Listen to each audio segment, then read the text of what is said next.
Welcome to Virtual High School Media Day. I'm Andy Conte, Director of the Center for Media Innovation at Point Park University. When we have High School Media Day on the ground, Franklin Regional High School always turns up big. Always lots of students. Their teacher, Becky Magness, is always there, and it's something we count on every year. And so I'm especially excited to have them involved in Virtual High School Media Day since we couldn't be in person.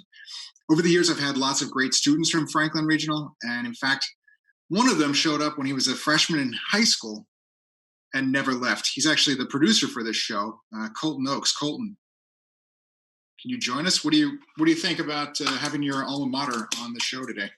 It's definitely exciting, and I look at it as a way of paying it forward because I was given such great opportunities and got great experience going through the programs at Franklin Regional. So to me, going from where they are now to where I am now, inviting them on this show is like a pay it forward because, you know, the innovation has just been so exciting to watch. Even though I may no longer be there, watching their media innovation just be light years ahead for these students is just absolutely amazing. I mean, you're just finishing up your first official year at Point Park, but honestly, you've been with us for years because you started coming when you were in high school and you interned with us when you were in high school and you just never left. So I'm glad that finally we can close the loop and get your high school involved.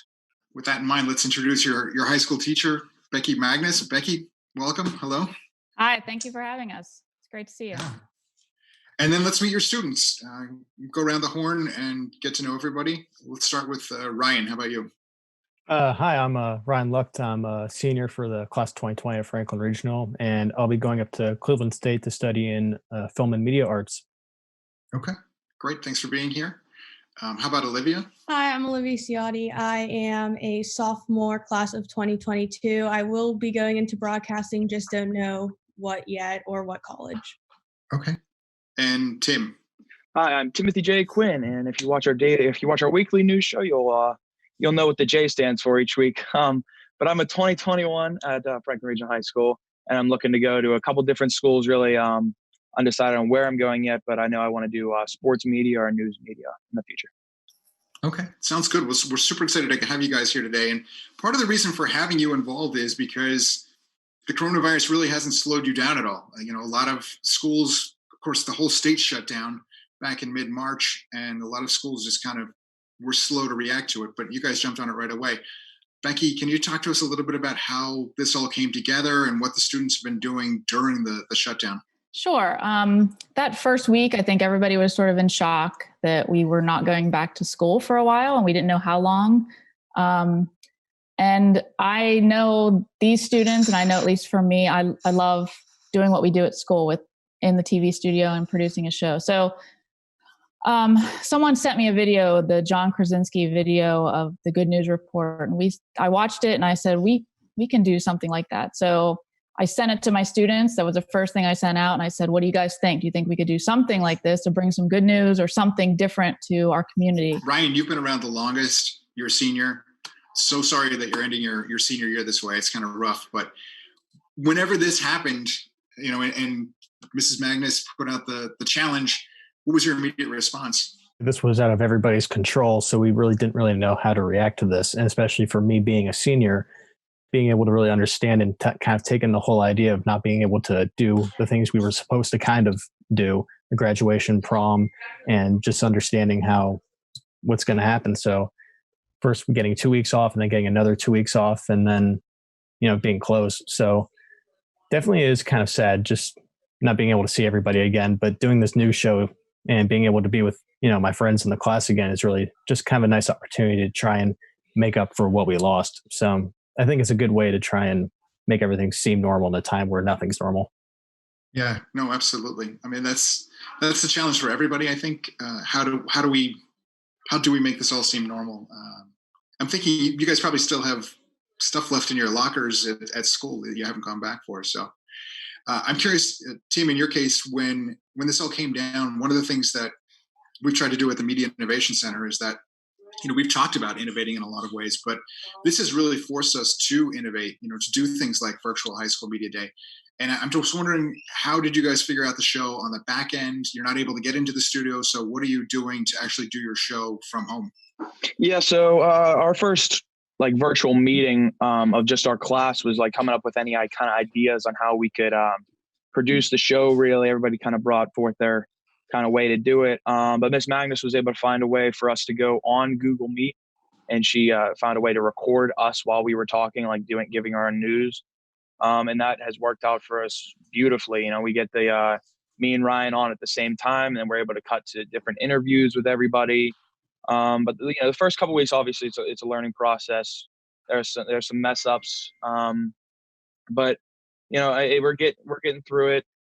And you know, Google Meet has been huge for us. Yeah, it's incredible, right? I mean, things that people never would have accepted, 2 months ago, in terms of video quality. People are now like, it's fine. We're willing to put up with it because the content is there. And so I'm wondering, from your perspective, Olivia, are there any stories that stand out in your mind, things that you particularly enjoyed during this period? How has it changed for you? What do you like better about it? What do you miss from the old studio? Well, there's definitely a lot of interesting stories that we have, and I have enjoyed doing it from home, like what we can, and learning about the stories that we're hearing from coronavirus and how our community is doing stuff and everything. But one of the biggest aspects I miss of our original like studio work and school announcements is just being with everybody physically. Like, it was so much fun, like just talking to everybody, and we all had so much fun in the studio and stuff like that. So I do miss being in the studio and doing it live, so to say, in the studio. But it has been very nice to also change up the way that we do it as well. And we are learning a lot of new things in our community that we wouldn't have if we kept doing the school news like we normally have, like we have before. What's something you've learned about your community that you didn't know before? I have learned that our community is very, very great. I mean, so many people have stepped up to help people, in need. One of the stories was from someone's daughter in, I have it written down, in Murray Highland Circle. That was one of my favorite stories because her daughter had an April birthday, and the community, the mother was able to bring the community together, and they all stood outside and they did like a big parade line. And I thought that was really great to bring joy in such tough times, especially to a little girl for her birthday. So I actually saw that story, and you had video from the street, people driving by the house. Were you able to go out and collect that? Is that your neighborhood, or did you make a special trip? And how did you maintain your own safety while you were telling that story? That wasn't my story. That was actually Anthony DeFilippo, who's in our class. But yeah, he went down. I think he talked to somebody, and then he went down and asked if they could film and stuff. And I don't know what he did for his own safety because I was not there, but I just know he did a great job on that story, and it was really nice to see that. Yeah. Becky, could you talk about this from a journalism perspective? Because I know you've seen lots of classes come along over the years, and you come, like I said from the beginning, faithfully to our high school media days. You're always involved in the work we're doing at Point Park, and you know how much the journalism aspect is important to us. And I wonder how you stress that with your students during this time, that, if they weren't doing these stories, I'm guessing probably nobody else would be doing them. Right. I think, it's like I said, it's just like a weird time right now. And I think in our TV studio, we kind of got stuck in this rut of just doing the announcements. Teachers send us class meetings or club meetings. And for them, I don't know if it was as much journalism as it is now. Now we are talking to people in the world, and they're asking them questions, and they're face to face with them, which is different than what we were doing before. So I think for them, I mean, they can probably speak to that too. I think it's just a different way to approach a story. And I think it's more realistic now, what we're doing, than what it was. And, I think it was a way bigger production or bigger ordeal to try to get interviews when we were in the studio. And, now it's, hey, let's send an email to somebody, and we get them, and they're on the screen, and they have time to talk to us. And it's different, but I think in some ways it's easier, and it's really cool to get some of these stories from the community that we would not probably get in an 8-minute show in our TV studio at school. So journalistically, I think they're getting more experience talking to real people and doing things that they wouldn't do at school. That is a huge advantage as a journalist now. People really don't have an excuse to not be around, right? They're all, right. We pretty much know where everybody is. Tim, I'm wondering from your perspective, hearing what you just said, how do you feel about the kinds of stories you're doing? Does it feel different? And this is something you want to do for your career. So I'm wondering if this has made you feel emboldened going forward. It's definitely a huge step up. I think, every week I would just kind of be talking about when the writing lab was. Every single day, be saying the same thing like that. But moving online, you get the chance to talk to all these different people. I've already had interviews with Mr. Suvak, our principal, and people around the community just talking about what they've been doing to help. And it's a big step because you got to create your own questions and email these people, be in contact, and talk about these news stories going on. So it's definitely very, very different. But I personally love change like that. I think it's great. I do think it's you're getting a little bit more experience because you're not walking into class every day at 9:30 and filming a show for 45 minutes and moving on, getting a script every day. This one, like the online show, you got to kind of make your own script as you go. You get the news stories, but you kind of got to add a little bit to them and add a little bit to the interviews. And I think it's a really good experience for us to have. Yeah. Ryan, I'm curious, as a senior, what do you think the show means to your fellow students? What are they taking away from it? Well, yeah, especially now with the class of 2020, we're not going to be there next year. So I feel like this is kind of almost like our last way of saying goodbye to everybody and just trying to keep everything, I guess, like I said earlier, some way normal. So for the class of 2021, 22, and 23, they will be back next year. Hopefully everything goes okay, but they will be back next year and they'll be able to do the show again. But for me, I won't be there next year. So this is kind of also my last way of trying to do this show, trying to finish the show, do the best that I can, and just I feel like we should try and keep everything normal. Do you feel like people outside of the school are also watching the show? Like, are your neighbors watching it? Does it mean anything to the community itself? Well, since we did our show, we never really got that many views. We would get sometimes in the double digits and sometimes in the 3 digits, like 300, maybe 200, and sometimes even like 20. But now, because of since our first show, we've gotten four-digit numbers. We've gotten a lot of views. We've gotten so many comments from teachers, community members, and in the comments, we get like comments live of even Dr. Perino, Mr. Suvak, and even some of our friends saying, good job, great interview. And so we're all kind of keeping connected together, even while we're in the middle of a show. And it's actually just it brings back a lot of memories of when people would say good job after we did a show at school. So it is different, but still kind of the same. I mean, that's the thing. People are really counting on you now in this time where, we're not connected. And so the fact that you're doing these stories, I have a feeling means a lot to your community. Becky, I'm wondering if you could provide some advice to other teachers who may be looking at this and saying, well, this is something I'd like to try with my students, but I'm not sure we could pull it off. How difficult is it? And what are some of the keys to making it work? The main thing I would say is just try it. That's what we did. We just sort of went for it. And I knew nothing about how to work Zoom or how to work Google Meet or any of that stuff. And, we learned on the go a lot, but it works and it's really fun. I think the kids actually have fun. I mean, I think they're enjoying what they're doing and they are feeling connected to the community and to their school. So teachers that want to try it, I would just say start small, start with one interview with somebody and just record it and try it just to see how it works. It's keeping everybody here sane, I believe. I enjoy it, and I think it's very validating for us. From your perspective, Tim, what would your advice be to other students? Because this is pretty intimidating, right? To say like, well, I'm going to do a show not only for my classmates, but now also for my community. So how do you recommend people deal with that? It's definitely different than doing like your daily news show at school, right? Because you got an 8-minute or whatever time slot to just kind of talk about what you're given. But with this, there's really no template for what you're supposed to be doing. So you can really talk about whatever, talk to whoever about whatever. There's so many options for you to do.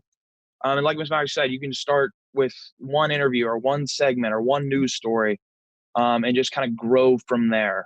You start small, you work your way up and get bigger and bigger and bigger. And it's definitely a learning process and everything. But I think it's a great idea, great concept for everything, and just kind of make it your own, you know? Olivia, how about from your point of view? How do you think this is going to change the show when you get back into studio? Are you going to go back to, just doing the morning announcements, or do you think you'll stay doing these kinds of community stories as well? I hope that we will do community stories because I find it a lot more fun. And I mean, Franklin Regional, that is our community. We all live in the community. So I feel like if we do bring, community shows in, I feel like it would be a lot of fun instead of doing the same announcements over and over again, for even though that's important, for kids to know, because that's how they get their, information for clubs and stuff. But it would be fun every once in a while, or maybe once a week, to have a video or an interview with someone that's doing something good for the community or doing something special or something fun that's going on. So hopefully that will be something we incorporate into it, because it would be a lot more fun. Okay. And Ryan, we'll give you the last word. What are you hoping is your legacy now that you're graduating and finishing up high school and leaving for Cleveland State?